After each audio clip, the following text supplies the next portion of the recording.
Emergency landing के बहाने भारत में जासूसी करने उतरा F-35 अब अमेरिका और ब्रिटेन के गले की फांस बन चुका है, क्योंकि भारत नेशनल सिक्योरिटी को ध्यान में रखते हुए इस मामले की जांच को न सिर्फ तेज कर दिया है, बल्कि इस जांच का दायरा काफी ज्यादा बढ़ा दिया है।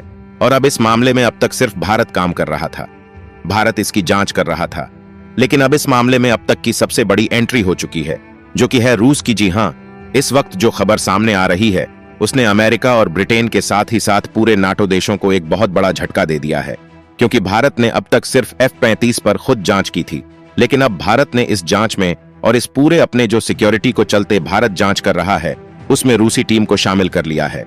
और अब आपको बता दें कि इसमें रूसी टीम में न सिर्फ इंजीनियर्स की टीम बल्कि सर्विलांस और फॉरेंसिक टीम के भी जो वहां के एक्सपर्ट हैं उन्हें बुलाया गया है, जो कि पहले से ही Su-57 के रेड यानी रिसर्च एंड डेवलपमेंट प्रोग्रामिंग का काम करते हैं। यानी कि सीधे तौर पर F-35 को लेकर के अब भारत बहुत बड़ा स्टेप चल चुका है। वहीं रूस ने न सिर्फ अपनी टीम को भेजा है, बल्कि रूस ने एक बार फिर से भारत के साथ वो दोस्ती दिखाई है जिसकी जरूरत भारत को इस वक्त सबसे ज्यादा थी। आप यह सोच रहे होंगे कि ऐसा क्या है। दरअसल रूस ने न सिर्फ अपनी टीम को वहां से भेजा है, बल्कि रूस ने अपने कार्गो के जरिए वो हैवी मशीनरीज को भी भेज दिया है जो F-35 को न सिर्फ एक एक पुर्जा खोलने में बल्कि उन सभी पुर्जों की स्कैनिंग में बहुत जल्द से जल्द काम पूरा करेंगी और उनके डाटा को डिकोड करने का काम करेंगी। और इस खबर के सामने आने के साथ ही इस पर एक बहुत बड़ी प्रतिक्रिया भी सामने आ चुकी है। दरअसल इस पूरे मामले में वाकया में रूस की एंट्री के साथ ही अमेरिका पागल सा हो उठा है।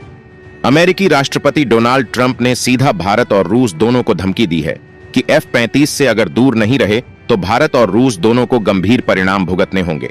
लेकिन इन सबको दरकिनार करते हुए भारत और रूस ने इस वक्त जो किया है वो अब तक की सबसे बड़ी जो इस पूरे मामले में है वो अचीवमेंट कही जा सकती है। साथ ही आपको बता दें कि फाइनली इस रूस की टीम ने इस F-35 के डिजिटल रिकॉर्डर को डिकोड कर लिया है, जिसको लेकर के भारत कई दिनों से लगातार कोशिश कर रहा है।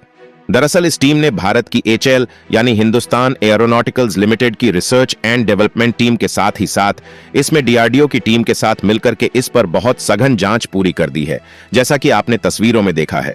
इस वक्त अमेरिका का F-35 के पुर्जे खुलने भी शुरू हो चुके हैं और यह सब कुछ इस हैवी मशीनरीज के जरिए शुरू हो चुका है। क्या है इस वक्त पूरी खबर और भारत को फाइनली जो डिजिटल रिकॉर्डर की सबसे ज्यादा जरूरत थी उसमें जो डाटा डिकोड हुआ है वो सबसे अहम गवाही और सबूत के तौर पर अब भारत के सामने आ चुका है। जो इस डिजिटल रिकॉर्डर में रिकॉर्ड हुआ है उसे सुनने के बाद आप भी हैरान हो जाएंगे, क्योंकि यह अब तक की सबसे बड़ा सबूत है इस पूरे के पूरे जासूसी के घटनाक्रम में।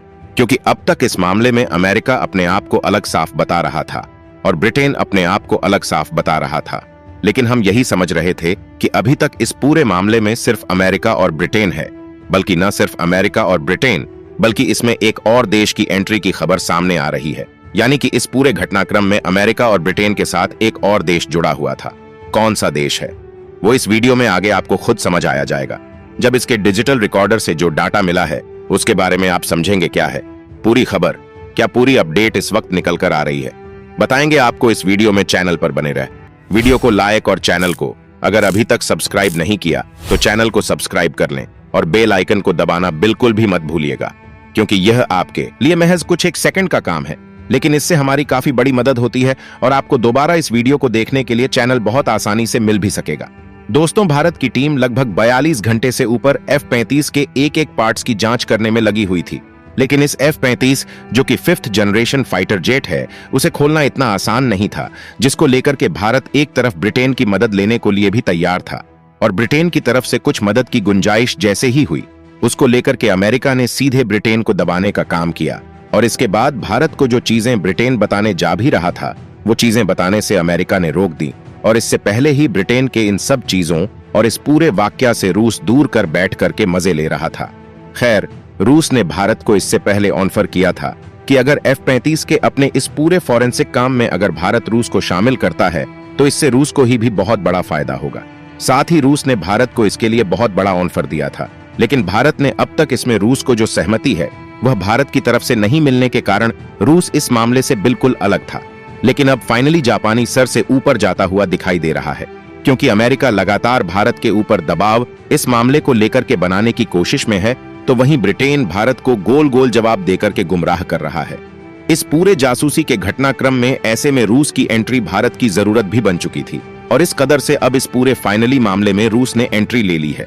दरअसल भारत अब अकेले नहीं बल्कि रूस के साथ मिलकर के F-35 के एक एक पुर्जे की जांच करेगा। और न सिर्फ जांच बल्कि इसमें सिक्योर जो डाटा है उसे बिना क्रैश हुए पूरी तरीके से साफ सुथरा निकाल करके इस पूरे जासूसी के घटनाक्रम को समझा जाएगा।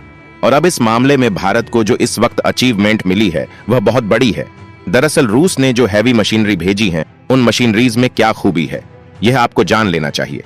दरअसल भारत के पास जो इक्विपमेंट है वो काफी स्लो है, यानी कि अगर भारत का HL और DRDO मिलकर के इसे खोलता तो जहां पर इन्हें खोलने में लगभग 1.5 से 2 महीने का समय इस पर लग जाता, वहीं अब रूस की मदद के बाद से यह हैवी मशीनरी जो रूस ने भेजी है उसकी मदद से यह काम सिर्फ 20 से 22 दिन के अंदर पूरी तरह से निपटा लिया जाएगा। न सिर्फ इसे निपटा लिया जाएगा बल्कि रूस ने इनकी डिकोड करने वाली जो इक्विपमेंट है उन्हें भी भारत को भेजा है।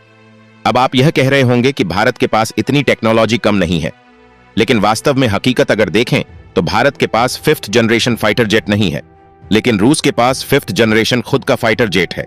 ऐसे में रूस बेहतर जानता है कि 5th जनरेशन फाइटर जेट के अंदर कौन कौन सी चीजें कहां होने की संभावना ज्यादा है। खैर इन चीजों की भारत को जानकारी है, लेकिन रूस के पास जो हैवी मशीनरीज हैं उनका काम आप सुनकर के चौंक जाएंगे। दरअसल यह मशीनरीज उपयोग की जाती हैं किसी भी फाइटर जेट की हर एक उड़ान के बाद उसमें पड़े स्क्रैच या फिर स्क्रैम्बल डिटेक्टर के रूप में किया जाता है।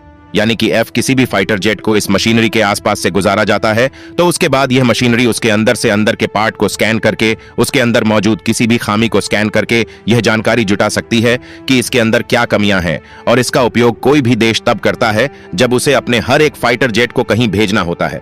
उससे पहले यह जांच पूरी की जाती है कि कहीं फाइटर जेट के अंदर कोई बड़ी मेजर कमी तो नहीं है। खैर उसी मशीनरी को रूस ने भारत भेजा है। अब आप खुद सोचिए, जहां कोई भी देश इस मामले में सामने नहीं आया, रूस ने भारत की सबसे बड़ी मदद की है। रूस ने कहा है भारत ने अमेरिका और ब्रिटेन की इस चाल को जासूसी को बिल्कुल सही समय पर परखा है। न सिर्फ भारत ने इसे सही समय पर परखा है बल्कि भारत ने इसको लेकर के जो एक्शन लिया है वह काबिले तारीफ है और यह दिखाता है कि भारत किसी से भी दबने वालों में से नहीं है। यह कहते हुए रूस ने भारत की तारीफ एक तरफ की है, वहीं रूस ने भारत को ऑफर को एक्सेप्ट करने के बाद यहां पर अब फाइनली बहुत तेजी से काम भी शुरू कर दिया है। दरअसल अब भारत और रूस मिलकर के पहले ही इसे हैंगर में ले जा चुके हैं। यहां पर F-35 के हर एक जांच शुरू हो चुकी है और फाइनली इस जांच के बीच से जो इस वक्त खबर सामने आई है वो और भी ज्यादा हैरान करने वाली है।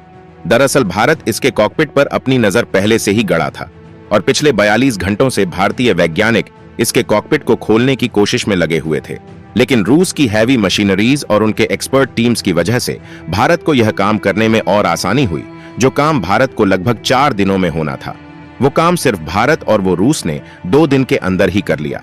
हालांकि इस टीम को लेकर के भारत पहले ही कॉकपिट तक पहुंच चुका था, लेकिन फाइनली जो डिजिटल रिकॉर्डर था उसे अब तक भारत डिकोड नहीं कर पाया था।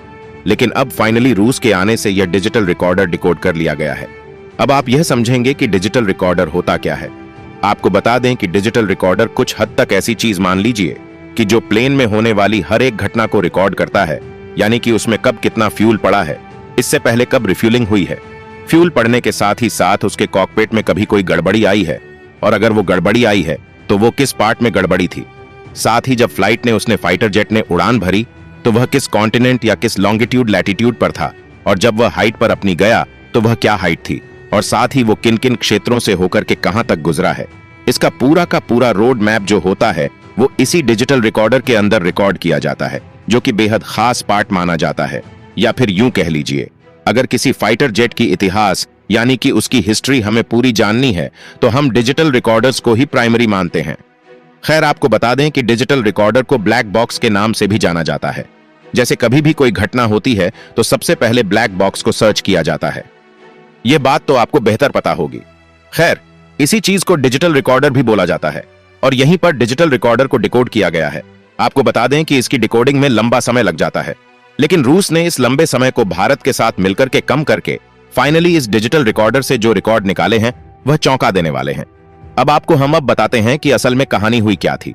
यानी कि अब तक इस जासूसी की प्रक्रिया के दौरान भारत के अंदर इसकी इमरजेंसी लैंडिंग को लेकर के जो कहानी बताई गई थी वो कहानी पूरी की पूरी झूठी थी। इस डिजिटल रिकॉर्डर में जो जो रिकॉर्ड हुआ है अब आप वो जानने जा रहे हैं।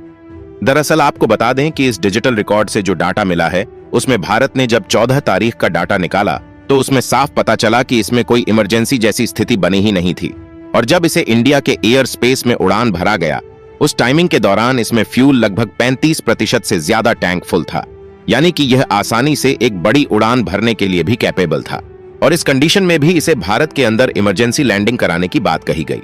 लेकिन इसमें जब आगे का डाटा चेक किया गया तो आगे का डाटा चेक करने पर यह पता चला कि यह जब भारत में लैंड किया है उससे ठीक कुछ समय पहले, यानी कि जब यह इंडिया के एयर स्पेस में घुसा है, इसके बाद से इसकी कई सारी चीजें जाम हो चुकी थी, जिसमें इसका डिजिटल रिकॉर्डर, इसका रडार सेंसर और इसका रडार जैम डिवाइस, इन सभी को अचानक से जाम का सामना करना पड़ा था। अब आप एक थ्योरी को अभी तक जो चल रही थी उसे यहां पर रिलेट कर सकते हैं। दरअसल इसको लेकर के कहा यह जा रहा था कि अमेरिका पहले भारत को इन्फॉर्म कर दिया था और उससे पहले ही उसको इमरजेंसी कंडीशन का पता चल चुका था। लेकिन अब यह डिजिटल रिकॉर्डर यह बता रहा है कि जब इंडिया के एयर स्पेस में घुसा था तब तक फाइटर जेट कंप्लीटली फाइन था, लेकिन जब यह इंडिया के फाइट एयर स्पेस में घुसा है उसके कुछ समय बाद ही इसके सारे के सारे डिवाइस जाम हो गए हैं। इसका कॉकपिट का जो कनेक्शन था वो भी जाम हुआ था और इसके बाद ही इसकी इमरजेंसी लैंडिंग के बाद यह बात साफ हुई जब इसकी लैंडिंग कराई गई। उसके बाद जब यह दोबारा उड़ान नहीं भरा तो यह समस्या कॉकपिट से ही सामने आई थी, यानी कि भारत की टेक्नोलॉजी की मदद से भारत ने जो अपने एयर डिफेंस सिस्टम और अपनी रडार जैमर टेक्नोलॉजी को जो स्वेफिश का इस्तेमाल यहां पर किया था, उसकी वजह से अमेरिका का यह पूरा सिस्टम क्रैश हुआ था। उस वक्त, यानी कि इस वक्त अमेरिका के F-35 के सिस्टम क्रैश होने की वजह यह थी, न कि यह पहले कोई गड़बड़ी थी। इसका साफ मतलब यह है कि भारत ने ही यह सब कुछ किया था जिसके वजह से दोबारा यह उड़ान नहीं भर पाया। और खैर, इन सब चीजों के बाद एक बात और सामने आई जो कि अब पूरी दुनिया को हैरान करने जा रही है। दरअसल आप खुद भी जान के चौंक जाएंगे। इसमें 22 जगहों पर जो थर्मल डिटेक्टिंग कैमरेज होते हैं वह लगे हैं। आप खुद समझिए, अमूमन किसी भी फाइटर जेट में ज्यादा से ज्यादा 3 से 4 थर्मल डिटेक्टिंग कैमरे और रडार सेंसर होते हैं, लेकिन यहां पर 22 थर्मल डिटेक्टिंग कैमरे और कम से कम 4 सोनार डिवाइस मिले हैं, जबकि किसी भी फाइटर जेट में 1 से ज्यादा सोनार डिवाइस की जरूरत होती ही नहीं है। इसके बावजूद यहां पर 4 और इसके थर्मल डिटेक्टर कैमरे सरफेस के हर कोने पर लगे हैं। इससे साफ मतलब यह निकल के आता है कि इसका पूरा का पूरा उद्देश्य था थर्मल डिटेक्टर कैमरे के जरिए जासूसी और उन जगहों की फोटोज को कैप्चर करना जो काफी ज्यादा जरूरी थी और इस पूरे मिशन का हिस्सा थी। आपको बता दें कि थर्मल डिटेक्टिंग कैमरे कुछ इस तरह से काम करते हैं कि अगर दूर किसी चीज में अचानक से टेम्परेचर बढ़ता है, यानी कि अगर कोई मान लीजिए फाइटर जेट सामने से उड़ान भरता है, तो हम उसके हीट को यह डिटेक्ट करके थर्मल डिटेक्टिंग कैमरा उसे अपने आप उसकी वीडियो फुटेज कैप्चर करता है और उसे सेव कर देता है और यह डाटा पूरा का पूरा सेव होता है इसी डिवाइस में, जिसे कहा जाता है सबसे अहम डिवाइस, जिसका नाम है डिजिटल रिकॉर्डर। और अब भारत इसी को खंगालना शुरू कर चुका है और इससे कई चीजें मिली। आपको क्या लगता है कि अब भारत और रूस मिलकर के इसी खटिया खड़ी करने वाले हैं? कमेंट बॉक्स में लिखकर जरूर बताइएगा। जय हिंद, जय श्री राम दोस्तों।